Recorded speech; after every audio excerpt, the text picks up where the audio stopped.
इधर उधर इसी आशा पर वो जिंदा हैं बेचारे। वास्तविकता तो कुछ है नहीं, तो कुछ इसी तरह से कह के वो जिंदा रहें। देख लीजिएगा, दही चूड़ा भी पार होगा ही। जो मैंने एनडीए के लिए काम करेंगे उनको उत्साहित करने के लिए सीट मिलना चाहिए हिंदुस्तानी अवाम मोर्चा से। पे भी सवाल उठा रहे हैं। देखिए, अपोजिशन को तो कोई मामला है नहीं, तो कुछ न कुछ तो करते ही रहेंगे ना। भारत आस्था का देश है और ये सनातनों का एक बहुत बड़ा और बहुत दिनों के बाद 12 वर्ष के बाद ये रहा है। और ये सर्वधर्म समभाव तो हम कह ही सकते हैं, इसमें किसी को कोई रोक नहीं है। सभी जाति धर्म के लोग आते हैं, सब प्रकार के लोग आते हैं। तो ऐसे जगह में तो उनको भी डीप लगाना चाहिए, नहाना चाहिए, ताकि कुछ भी गड़बड़ किए हो तो सब धुल जाएगा। तो वैसी परिस्थिति में इसमें राजनीति नहीं करना चाहिए। सबको आकर के वहाँ पर इस कुंभ में, और इसका आर्थिक भी है, जैसा कल हम सुन रहे थे कि 2 लाख करोड़ से ज़्यादा का इसमें आर्थिक लेन देन होगा।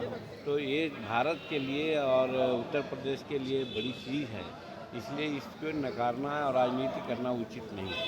दही चूड़ा का समय है मांझी जी, और बिहार में फिर से कहा जा रहा है कि खेला होगा। विपक्ष ये कह रहा है कि नीतीश जी फिर इधर उधर इसी आशा पर वो जिंदा हैं बेचारे।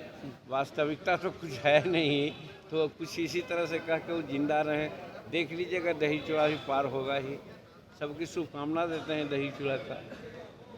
क्या लगता है कि जो दावे किए जा रहे हो पूरी तरीके से बस भ्रम फैलाया जा रहा है? एकदम भ्रम फैलाया जा रहा है। एक उसको कहा जाए 100 नहीं, 200 नहीं, 1000% गलत वो लोग बोल रहे हैं। यहाँ पर किसी प्रकार की कोई बात नहीं, जिसको खुद माननीय नीतीश कुमार जी ने बहुत स्पष्ट कर दिया है। अरविंद केजरीवाल ने जो यूपी बिहार और पूर्वांचल के लोगों के लिए जो बयान दिया था और फेक वोटरों का जिक्र किया था, उस बयान को कैसे देख रहे हैं?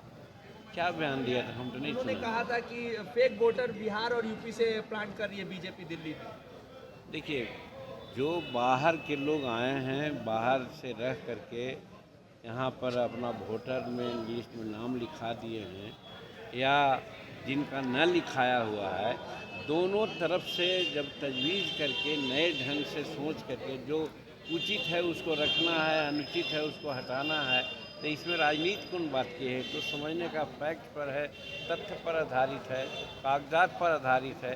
तो इसमें किसी प्रकार का कोई बातचीत तो नहीं होना चाहिए। बिहार में कहा जा रहा है कि डीके टैक्स की वसूली हो रही है मांझी जी, क्या लगता है? अभी लंबे वक्त से बिहार की राजनीति कर रहे, डीके टैक्स वसूली जा रही है। पहले आरसीपी, अब डीके टैक्स, तेजस्वी लगातार कह रहे टैक्स वसूला जा रहा है। अब उसमें कहीं कोई तथ्य है क्या? अब हर चीज़ का जवाब दिया ही जाए। कोई ज़रूरी नहीं है कि हर चीज़ जो आप लोग कह रहे हैं और सुन रहे हैं उसका जवाब ही दिया जाए।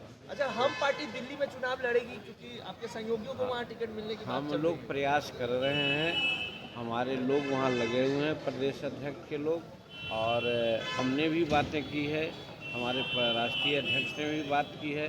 और हम लोग चाहे हैं कि अगर ज़्यादा कारगर ढंग से हमारे कार्यकर्ताओं को वहाँ लगाने की बात, काम करने की बात है, तो सीट देना चाहिए। न सीट मिलने के बाद कहने का मतलब कुछ न कुछ तो हताशा रहती है। वैसी परिस्थिति में जो हमारे वर्कर हैं हिंदुस्तानी अवाम मोर्चा सेक्युलर के, जो मैंने एनडीए के लिए काम करेंगे, उनको उत्साहित करने के लिए सीट मिलना चाहिए हिंदुस्तानी अवाम मोर्चा से। कितनी सीटों के लिए आपने जी, और कुछ है नहीं ना।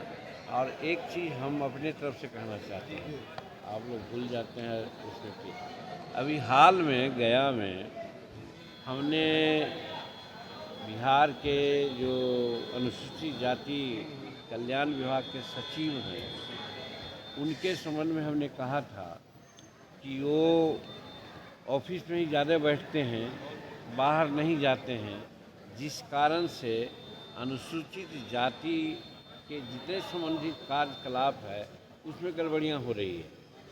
तो उन्होंने एक तरह से हम लोगों पर कटाक्ष किया था कि बाप बेटा दोनों 8 वर्ष रहे हैं, क्या हमने कोई चोरी की है? अगर चोरी शब्द कहा, एक पैसा का भी अगर साबित हो जाए तो मैं पद से त्याग दूँगा, ये उन्होंने कहा था। मैं समझता हूँ कि ये स्टेटमेंट उनका एक राजनीतिक स्टेटमेंट है, ऐसा नहीं देना चाहिए।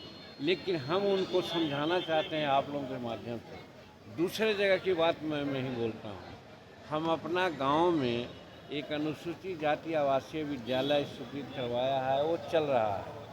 जानते हैं वहाँ पर सामानों की जो आपूर्ति होती है या हुई थी, उसमें एक संवेदक ने ऐसा घटिया किस्म का सामान, खास करके वो जो गोदरेज होता है, वो आपूर्ति कराया था, जिसका दाम मात्र 6,000 7,000 है और बुक किया जा रहा था 45,000 और 46,000।